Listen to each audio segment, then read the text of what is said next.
तो हेलो बच्चे, कैसे हैं आप? मैं हूं आपका डीजे सर की स्टूडेंट कोचिंग सेंटर का डायरेक्टर। और आज हम लोग मोशन जो हम लोग चैप्टर स्टार्ट किए थे क्लास 9th फिजिक्स का, उसका लेक्चर 2 लेके आए।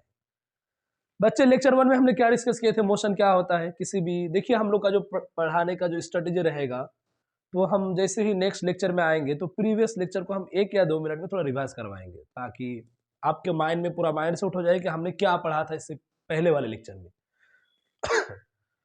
तो मोशन का लेक्चर 1 में हमने क्या पढ़ा था? मोशन का डेफिनेशन। मोशन क्या होता है? अपना पोजीशन को बदलना, टाइम के हिसाब से अपना जगह को बदलना, उसे ही क्या बोलते हैं? मोशन। 1D मोशन सीधा चलना, 2D मोशन ऊपर नीचे आगे पीछे चलना, 3D मोशन किसी भी डायरेक्शन में चलना। आगे टाइप्स ऑफ मोशन में आया था लीनियर मोशन, जब पार्टिकल सीधा चलता है लीनियर। सर्कुलर मोशन, जब एक सर्किल में घूमता है एक फिक्स पॉइंट के अलोंग, चारों ओर जब चक्कर लगाता है। वाइब्रेटरी मोशन जब एक फिक्स पॉइंट के अलोंग आगे पीछे मोशन होता है, उसे क्या बोलते हैं? Simply vibratory. हमने 30 मिनट का पॉइंट्स को सिर्फ 2-3 मिनट में रिवाइज कर लेंगे। एग्जाम के टाइम में आपको भी ऐसे रिवाइज करना है। तो आइए हम लोग आज आगे डिस्कशन करते हैं मोशन का लेक्चर 2, जिसमें हमारे पास पहला टॉपिक क्या है? Point object. बच्चे, ये जो पॉइंट्स ऑब्जेक्ट का कॉन्सेप्ट है, ये सिर्फ क्लास 9th में नहीं है। आप जब क्लास 11-12 में चले जाएंगे तब भी फिजिक्स में ये पॉइंट ऑब्जेक्ट कहीं ना कहीं आएगा। फिर तब आप याद करेंगे, हाँ सर आप सही बोल रहे थे, डीजे सर अब जो पॉइंट ऑब्जेक्ट समझा रहे थे क्लास 9th में, वो 11-12 में आया है, तब मेरा याद आएगा। तो पॉइंट ऑब्जेक्ट क्या होता है सर? पॉइंट ऑब्जेक्ट को ही हम लोग क्या बोलते हैं? पार्टिकल। देखिए, पॉइंट ऑब्जेक्ट ऐसा कोई ऑब्जेक्ट होता ही नहीं है। हाँ बोलेंगे सर क्या बात है, होता ही नहीं है।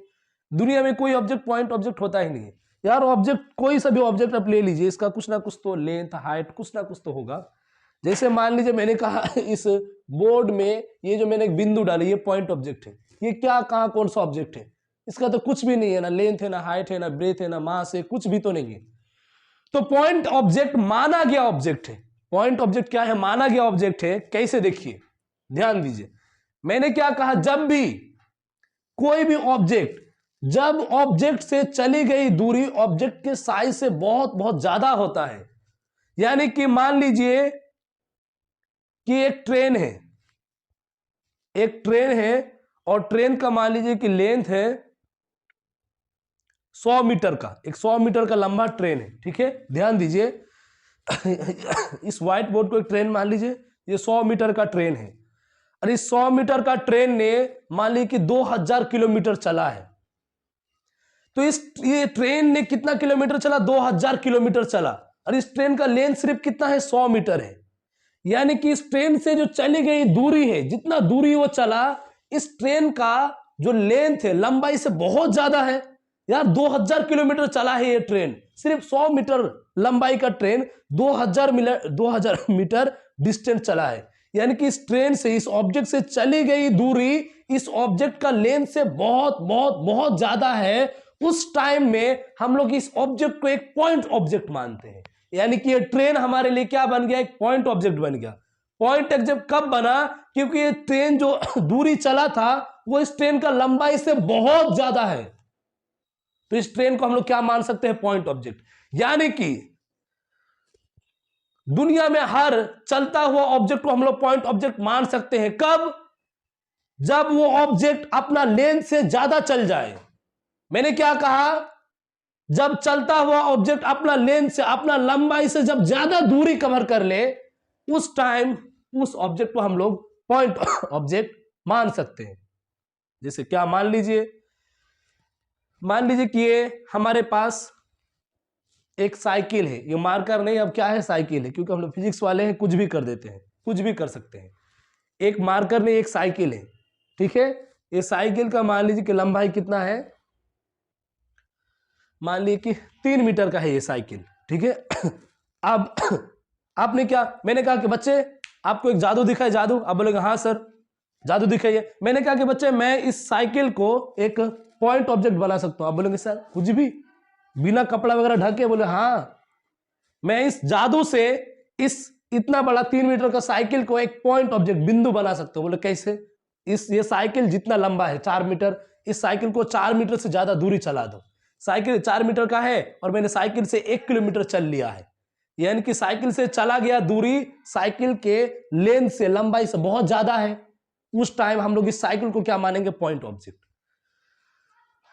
अब ये जो पॉइंट ऑब्जेक्ट जो हम लोग मानते हैं, इस पॉइंट ऑब्जेक्ट का कोई लेंथ नहीं होता है, लंबाई, ना तो कोई हाइट होता है, ना तो कोई ब्रेथ, यानी कि कोई डायमेंशन, लंबाई चौड़ाई कुछ भी नहीं होता है। हाँ, लेकिन मानते हैं कि बट पॉसेस मास, यानी लेकिन उसका कुछ ना कुछ मास होता है, क्योंकि जिसमें हम लोग ऑब्जेक्ट को पॉइंट ऑब्जेक्ट माने हैं, कुछ ना कुछ मास होता है, हम लोग मानते हैं उसमें मास होता है, लेकिन लंबाई चौड़ाई हाइट वगैरह कुछ भी नहीं होता है।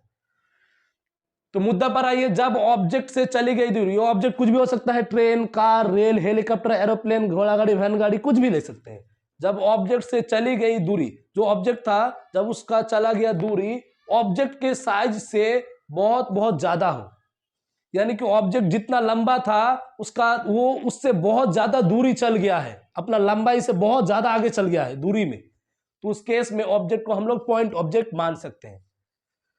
जैसे एग्जांपल क्या है, ध्यान दीजिए, ए ट्रेन, ट्रेन जानते हो ना, रेलगाड़ी, a train travelling from Kota to Patna, Kota से पटना तक एक ट्रेन चलता है। ट्रेन का लंबाई कितना होगा, मैक्सिमम 200 मीटर, 100 मीटर, 200 मीटर, लेकिन कोटा से पटना का दूरी पता नहीं कितना किलोमीटर है, कितना 100 किलोमीटर है। तो यानी कि इस यहां पर एक ट्रेन जो कोटा से पटना चला है, इस जगह में हम लोग इस ट्रेन को क्या एक पॉइंट ऑब्जेक्ट मान सकते हैं? आप लोग खुद दिमाग लगा के बोलिए। मैंने क्या कहा था, पॉइंट ऑब्जेक्ट मनवाने के लिए, पॉइंट ऑब्जेक्ट बनाने के लिए एक ही शर्त था, ये ट्रेन जितना लंबाई का था बस इससे ज्यादा उस ट्रेन को चला दो। लेकिन यार ये तो और भी ज्यादा चल गया है, कोटा से पटना का दूरी तो बहुत ज्यादा है, ये तो ट्रेन का लंबाई से पता नहीं कितना 1000 गुना ज्यादा होगा, यानी कि ट्रेन के लंबाई से कितना 100 गुना ज्यादा होगा ये दूरी। तो जो ट्रेन चला है कोटा से पटना, यहां पर हम लोग इस ट्रेन को एक पॉइंट ऑब्जेक्ट बोलेंगे। क्यों बोलेंगे? क्योंकि जो ट्रेन का लंबाई है, जो 100 मीटर 150 मीटर, इससे बहुत ज्यादा वो ट्रेन चल चुका है, ट्रेन का साइज से बहुत बहुत ज्यादा है, बिकॉज क्योंकि कोटा से पटना की दूरी ट्रेन का साइज से बहुत बहुत ज्यादा है, इसीलिए हम लोग ट्रेन को पॉइंट ऑब्जेक्ट मानेंगे। पॉइंट ऑब्जेक्ट कब मानेंगे? जब ऑब्जेक्ट का लेंथ, ऑब्जेक्ट का लंबाई चला गया दूरी से बहुत कम हो, यानी कि ऑब्जेक्ट जो जितना दूरी चले उसका लंबाई से ज्यादा हो। जैसे यहां पर मान लीजिए कि हमारे पास ये बस है, ये बस कितना मीटर दूर, ये बस कितना मीटर लंबा है? 18 मीटर लंबा है, लंबा बस है, 18 मीटर लंबा बस है। ये बस आगे 10 मीटर चला, बस का लंबाई कितना है? 18 मीटर, ये बस आगे कितना चला? सिर्फ 10 मीटर चला। तो इसमें हम लोग बस को क्या पॉइंट ऑब्जेक्ट बोल पाएंगे? ध्यान से देखिए, सोचिए, क्यों नहीं बोल पाएंगे? क्योंकि बस का जितना लंबाई था उससे ज्यादा तो चला ही नहीं। पॉइंट ऑब्जेक्ट कब बोलते? जब ये बस आगे 20 मीटर चलता, 30 मीटर चलता, यानी कि 18 मीटर से जब ये बस ज्यादा चलता तब इस बस को पॉइंट ऑब्जेक्ट बोलते हैं। या फिर सिंपली ये है कि सिर्फ 18 मीटर नहीं, बहुत बहुत ज्यादा, जैसे मान लीजिए कि 18 मीटर का ये बस है, अगर ये 180 मीटर चल जाता बस, अगर 200 मीटर चलता, अगर 300 मीटर चलता, तब इस बस को हम लोग पॉइंट ऑब्जेक्ट बोल सकते थे।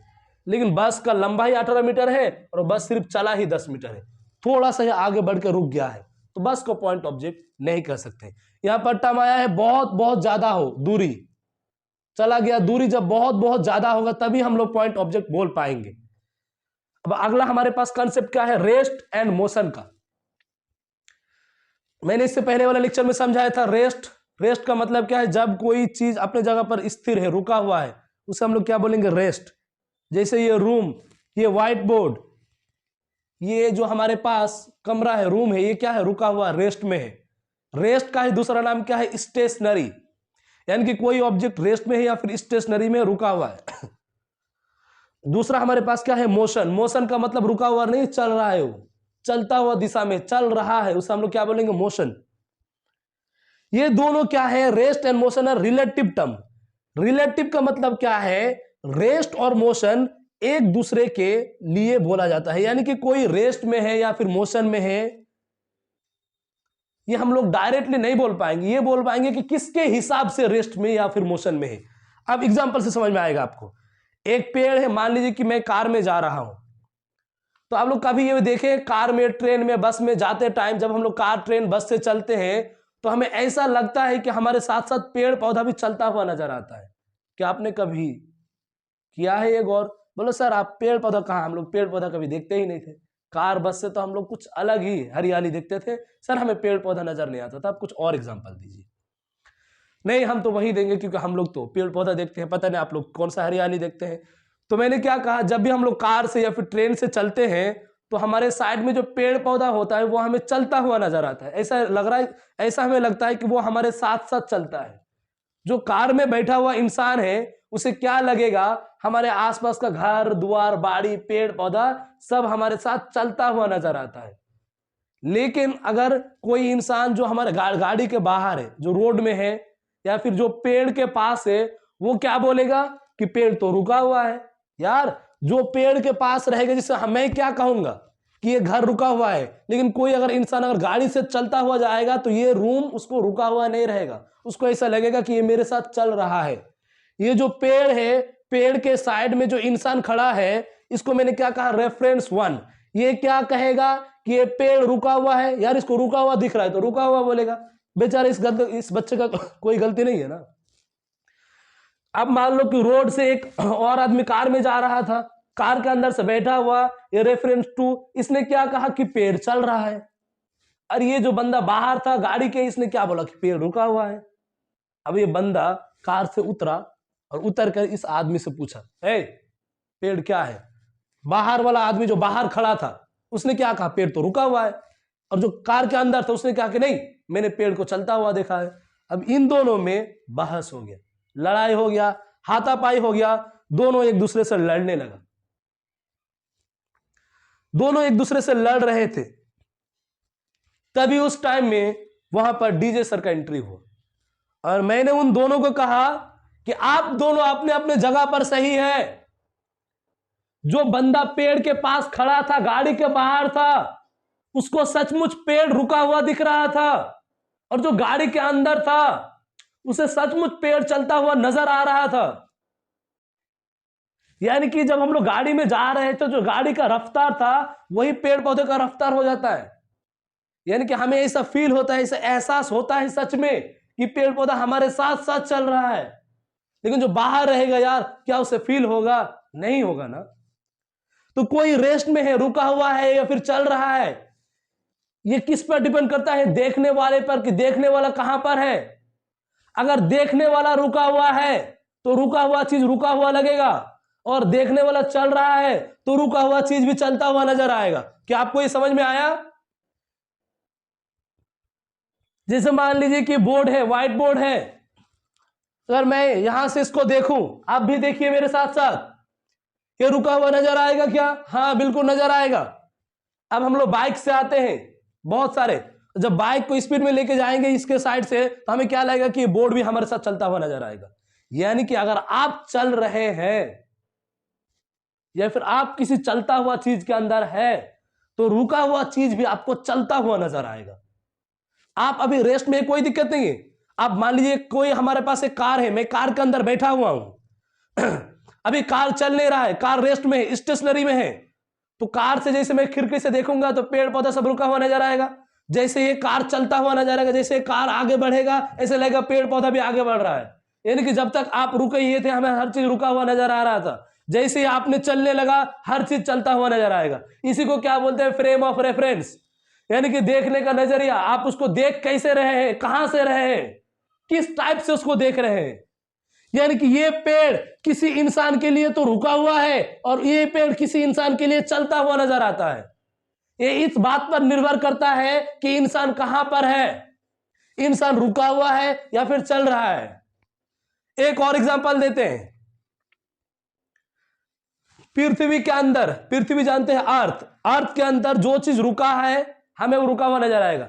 जैसे ये बोर्ड रुका हुआ है, बोर्ड के हिसाब से हम भी रुके हुए हैं। ये जितना भी सब कुछ है, ये पेड़ रुका हुआ है, जानवर वगैरह जितना भी घर द्वार बाड़ी है ये सब रुका हुआ है। हम लोग उसको देखते हैं वो सब रुका हुआ है, ठीक है, हमारे हिसाब से रुका हुआ है। लेकिन जब आप हमारे पृथ्वी से बाहर जाएंगे, यानी कि जब आप मान लीजिए कि सूरज से देखेंगे यही सब चीजों को, यानी कि जब आप हमारे पृथ्वी के बाहर किसी दूसरा प्लेनेट से देखेंगे तो दूसरा प्लेनेट से आपको क्या लगेगा कि पृथ्वी घूम रहा है। यानी कि ये मान लीजिए कि हमारा पृथ्वी है और मान लीजिए कि मैं पृथ्वी से बाहर आ गया हूं, ये हमारा पृथ्वी है और मैं पृथ्वी से कहां गया हूं? बाहर, और मैं खुद घूम रहा हूं या फिर पृथ्वी खुद घूम रहा है। जब हम लोग पृथ्वी से बाहर आएंगे तो पृथ्वी के अंदर का जितना भी सामान है, जानवर, कुत्ता, घोड़ा, बिल्ली, इंसान, सब मुझे चलता हुआ नजर आएगा। समझ पा रहे हैं आप? जब हम लोग पृथ्वी से बाहर आएंगे तो बाहर से देखने पर हमें क्या लगेगा कि पृथ्वी के अंदर कोई भी चीज रुका हुआ नहीं है, सब चल रहा है। समझ में आया आपको? हाँ, तो मैंने क्या कहा है, कोई भी चीज चल रहा है या फिर रुका हुआ है, ये निर्भर करता है देखने वाले पर। उसे क्या बोलते हैं हम लोग? रेफरेंस। कि आप लोग फ्रेम ऑफ रेफरेंस, आप लोग देख कैसे रहे हैं, उसको चल चल के देख रहे हैं या फिर रुक रुक के देख रहे हैं। अगला हमारे पास क्या आएगा? Scalar and vector quantities. ये स्केलर वेक्टर क्वांटिटी सिर्फ यहां पर नहीं है, सब जगह इसका लिंक है, बहुत आगे तक इसका पहुंच है। हाँ, जिसे बोलते हैं ना, बहुत आगे तक पहुंच है इसका। स्केलर क्वांटिटीज किसको कहते हैं और वेक्टर क्वांटिटीज किसको कहते हैं? मैंने क्या कहा? वो क्वांटिटीज जिसको बताने के लिए सिर्फ मैग्नीट्यूड चाहिए। मैग्नीट्यूड का मतलब क्या है? Only positive value, only positive value. उस क्वांटिटी को जिसको बताने के लिए सिर्फ हमें पॉजिटिव वैल्यू चाहिए, सिर्फ मैग्नीट्यूड चाहिए, उसे हम लोग क्या बोलेंगे? Scalar quantities. और जिसे बताने के लिए, समझाने के लिए, दिखाने के लिए हमें पॉजिटिव वैल्यू, मैग्नीट्यूड के साथ साथ डायरेक्शन भी चाहिए, उसे हम लोग क्या बोलेंगे? Vector quantities. जिसे मैंने कहा दुकानदार को मुझे 5 केजी चावल दीजिए,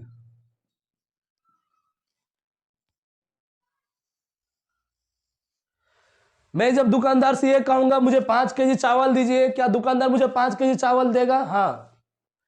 क्या मुझे ये दुकानदार से कहना पड़ेगा कि ये चावल नॉर्थ में दीजिए, साउथ में दीजिए, राइट में दीजिए, लेफ्ट में दीजिए, ऊपर दीजिए, नीचे दीजिए? नहीं। ये जो 5 केजी चावल है, इसको आप कहीं भी जाकर नापिएगा रूम के अंदर, क्या 5 केजी आएगा? ये मान लीजिए तराजू अभी यहां पर था, यहां पर हमने अभी नापा तो 5 केजी ही था। तराजू को मैंने नीचे करके नापा तो भी 5 केजी था। मैंने राइट में ले जाकर नापा तो भी 5 केजी था। मैंने ऊपर ले जाकर नापा तो भी 5 केजी ही था। मैंने पीछे ले जाकर नापा तो भी 5 केजी था। यानी कि जो मास होता है, मास, केजी, मास, चावल, ये बदलेगा नहीं दिशा बदलने से। ये नहीं कि हम कहीं और ले जाकर, ऊपर ले जाकर नापेंगे, नीचे ले जाकर नापेंगे तो अलग अलग हो जाएगा, नहीं, उतना ही रहेगा। यानी कि केजी मास दिशा पर निर्भर नहीं करता है, आप किधर भी ले जाके नापिए वो केजी केजी ही रहेगा, 5 5 ही रहेगा, बदलेगा नहीं। अगला क्या है हमारे पास? टाइम। जैसे मान लीजिए घड़ी में टाइम है अभी 12:10। अब इस घड़ी को उठा के किसी भी कोना में लेके चले जाओ आप, ये तो नहीं कि कोना में ले जाती है 5 का 10 हो गया, नहीं, टाइम तो वही रहेगा ना।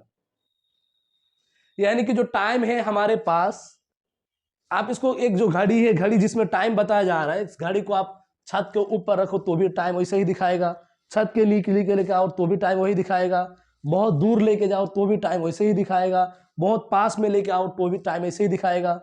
यानी कि घड़ी में जो टाइम दिखते हैं हम लोग, ये टाइम के लिए कोई डायरेक्शन नहीं चाहिए कि ऊपर ले जाओगे तो ही सही टाइम आएगा, या फिर ऊपर ले जाओगे तो टाइम कुछ और दिखाएगा और नीचे ले जाओगे तो टाइम कुछ और दिखाएगा, नहीं, ऐसा कुछ भी नहीं है।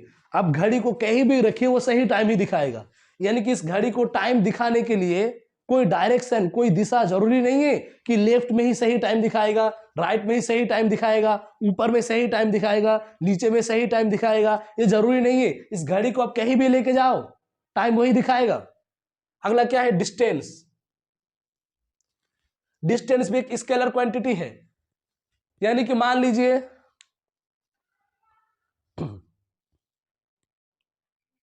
कोई ऑब्जेक्ट, मान लीजिए कि मैं घर से मार्केट गया, बाजार गया, तो कितना दूरी तय किया? मान लीजिए कि मेरे घर से मार्केट 5 किलोमीटर दूर है।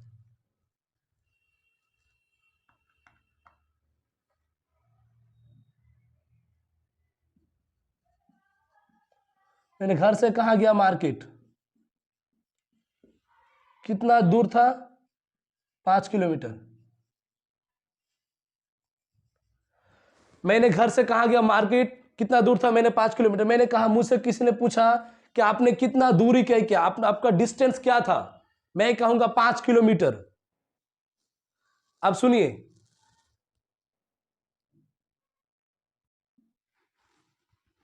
हाँ, मैंने क्या कहा कि घर से मार्केट का दूरी कितना था? 5 किलोमीटर।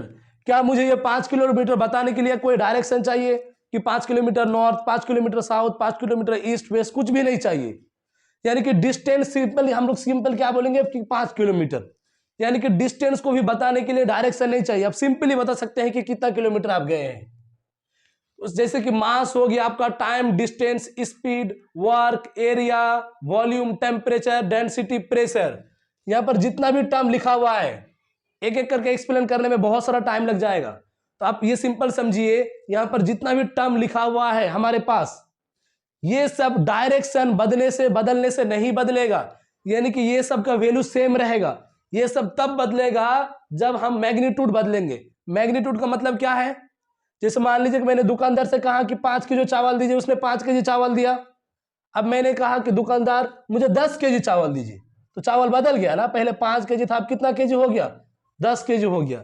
यानी कि चावल ये केजी कब बदलेगा? जब हम लोग क्वांटिटी बदल देंगे, पहले कम ले रहे थे अब ज्यादा लिए। मैंने कहा कि मुझे 2 केजी चावल दीजिए, तो मैंने चावल का मैग्नीट्यूड घटा दिया, तो केजी घट गया।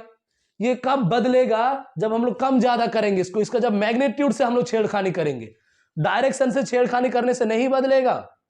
जैसे मान लीजिए कि 5 किलो चावल अगर मुझे दुकानदार ऐसे सीधा करके दिया तो भी 5 किलो ही रहेगा, मुझे इधर से घुमा के दिया तो भी 5 किलो रहेगा, मुझे ऐसे करके दिया तो भी 5 किलो ही रहेगा। बदलेगा कब? जब कम ज्यादा होगा। तो स्केलर क्वांटिटीज में ये सारा आपको याद रखना है, और इसका डेफिनेशन क्या याद रखना है? ये सब तभी बदलेगा जब इनका क्वांटिटी को बदलेंगे, जब इनका मैग्नीट्यूड को बदलेंगे, यानी कि डायरेक्शन में इधर उधर ले जाके ये बदलने वाला नहीं। अब नेक्स्ट हमारे पास क्या है? Vector quantities. ये उल्टा है। वेक्टर क्वांटिटीज में मैग्नीट्यूड प्लस डायरेक्शन दोनों, इसमें मैग्नीट्यूड के साथ साथ डायरेक्शन दोनों देखना है हमें। यानी कि इस टाइप का क्वांटिटीज को हम लोग सिर्फ मैग्नीट्यूड से नहीं बता सकते हैं। जैसे हमने मास को 5 केजी बता दिया, वैसे वेलोसिटी को acceleration, force, displacement, weight, torque, momentum और भी एग्जांपल है, इनको हम लोग डायरेक्टली नहीं बता सकते हैं। कैसे? ध्यान से देखिए। जैसे मुझे किसी कार वाले ने कहा, एक कार जा रहा था रोड में, उसने मुझसे कहा कि मेरा चलने का वेलोसिटी है 10 मीटर पर सेकेंड। मैं कहूंगा ये गलत है 10 मीटर पर सेकेंड, वो बोलेगा नहीं मैं 10 मीटर पर सेकेंड से ही तो चल रहा हूं, मेरा वेलोसिटी यही है। फिर मैं उससे ये सवाल पूछूंगा, ये 10 मीटर पर सेकेंड तुम किधर चल रहे हो? North, south, east, west. यानी कि वेलोसिटी जब भी आएगा, जो भी वेक्टर क्वांटिटी है वो जब भी आएगा, हम लोग उसे इस वैल्यू मैग्नीट्यूड के साथ साथ और क्या पूछेंगे? डायरेक्शन। हाँ, 10 मीटर पर सेकेंड ये सही है तुम्हारा वेलोसिटी, लेकिन किस दिशा में 10 मीटर पर सेकेंड? ये 10 मीटर पर सेकेंड के रफ्तार से तुम आगे जा रहे हो कि पीछे जा रहे हो, तुम दाएं जा रहे हो कि बाएं जा रहे हो, वो तुम्हें बताना पड़ेगा, क्योंकि वेलोसिटी एक वेक्टर क्वांटिटी है। वेक्टर क्वांटिटी के लिए हमें दिशा बताना पड़ेगा, क्योंकि अगर हम आगे जाएंगे, मान लीजिए कि अगर हम ऊपर जाएंगे तो जे कैप हो जाएगा 10 मीटर पर सेकेंड, जे कैप। नीचे जाएंगे तो माइनस जे कैप, इस साइड में जाएंगे तो प्लस आई कैप, इधर जाएंगे तो माइनस आई कैप। यानी कि वेक्टर क्वांटिटी में अगर हम लोग दिशा को बदलते हैं तो वेलोसिटी बदल जाएगा। जैसे मान लीजिए कि एक कार है 10 किलोमीटर प्रति घंटा के रफ्तार से सीधा जा रहा था, अभी वेलोसिटी 10 किलोमीटर पर आवर है, 10 किलोमीटर प्रति घंटा के रफ्तार से सीधा जा रहा था। अब मान लो कि 10 किलोमीटर प्रति घंटा के रफ्तार से वो राइट में जाने लगा, राइट में, तो वेलोसिटी बदल जाएगा। मान लो कि वही 10 किलोमीटर प्रति घंटा के रफ्तार से वो ऊपर जाने लगा, तो वेलोसिटी बदल जाएगा। यानी कि अगर हम लोग दिशा को बदलेंगे तो वेक्टर क्वांटिटी बदल जाएगा। यानी कि आपको वेक्टर क्वांटिटी में सिंपली क्या याद रखना है? मैग्नीट्यूड को बदलोगे तो बदलेगा ही। जैसे मान लीजिए कि मेरे पास कार पहले 10 किलोमीटर प्रति घंटा के रफ्तार से चल रहा था, यानी कि 1 घंटा में 10 किलोमीटर चल रहा था वो कार। ध्यान से देखिए, एक कार सीधा चल रहा था 10 किलोमीटर प्रति घंटा से, 1 घंटा में 10 किलोमीटर कहां चल रहा था? सीधा। ठीक है, वेलोसिटी इतना था। अब ये कार नीचे चलने लगा 10 किलोमीटर प्रति घंटा से, पता है, अब इनका वेलोसिटी बदल जाएगा क्योंकि डायरेक्शन बदल गया है। यहां पर क्या आएगा, प्लस, और मान लीजिए कि यही कार अब पीछे चलने लगा है, तो आप पता है वेलोसिटी क्या आ जाएगा, 10 किलोमीटर पर आवर ही तो है, लेकिन साइन क्या हो जाएगा, चेंज, माइनस हो जाएगा। जैसे मास में टाइम में माइनस में नहीं आएगा कि अगर आगे से गए तो 5 kg, पीछे से -5 kg, ऐसा कुछ भी नहीं है। लेकिन हाँ, इनके साथ ऐसा है, ये कार जब आगे चल रहा था तो 10 किलोमीटर प्रति घंटा था प्लस में, लेकिन पीछे चलेगा तो 10 किलोमीटर प्रति घंटा ही है, लेकिन अब साइन चेंज, माइनस हो गया। अब 10 + 10 और -10 कभी बराबर हो नहीं सकता है। क्या ऐसा कभी होगा कि -5 बराबर +5? ऐसा कभी नहीं होगा। -5 और +5 कभी बराबर हो ही नहीं सकता है। इसलिए वेलोसिटी बदल गया है। Acceleration, force, displacement, weight, torque, momentum, ये सब बदल जाएगा जब आप दिशा, डायरेक्शन बदलेंगे। अब मान लीजिए कि इस कार को हमने इसका स्पीड कम कर दिया, 5 किलोमीटर प्रति घंटा कर दिया, तो भी वेलोसिटी बदल गया। रफ्तार कम कर दिया तो पहले वेलोसिटी 10 था, अब 5 हो गया। जब उल्टा चलाए थे तो -10 हो गया था।